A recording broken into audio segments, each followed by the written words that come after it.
Ramai lagi yang masih keliru antara 1 gram ni dengan 1 dinar ni. Sedangkan kedua-duanya ni memang berbeza tuan-puan. 1 gram dan 1 dinar ni tak sama. Yang pertama sekali daripada segi berat. 1 gram adalah 1 gram emas. 1 dinar ni pula tuan-puan adalah 4.25 gram emas. Saiz dan bentuk pun berbeza tuan-puan. 1 gram biasanya dalam bentuk goba. Tuan-puan tengok petak. Dan yang 1 dinar pula dalam bentuk shilling emas. Macam ni.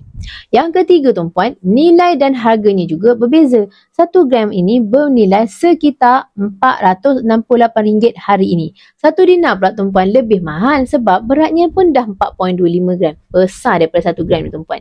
Harganya hari ini pun dah sekitar RM1,900 lebih. Hampir RM2,000.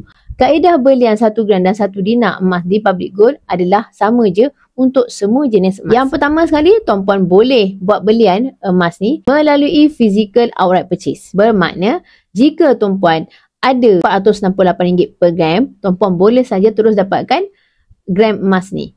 Melalui cara top up, kaedah top up. Dan jika tuan-puan ada sekitar RM1,900 lebih, terus boleh dapatkan 1 dinar macam ni.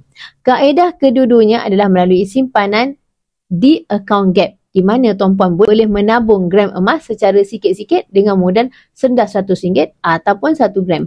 Kemudian tuan-puan boleh arahkan sistem untuk keluarkan goba 1 gram macam ni. Untuk dapatkan 1 dinar pula, kaedahnya adalah sama ada kumpul dalam akaun sehingga 4.25 gram. Kemudian tuan-puan boleh arahkan sistem untuk keluarkan 1 dinar macam ni. Gold premium atau cad cupang akan dikenakan sebanyak RM15 bagi setiap emas yang dikeluarkan. Jadi, cara untuk dapatkan emas fizikal ini pula, tuan-puan perlu bayar kos penghantaran secara post insurans dan emasnya akan dihantar dari kilang terus ke rumah tuan-puan.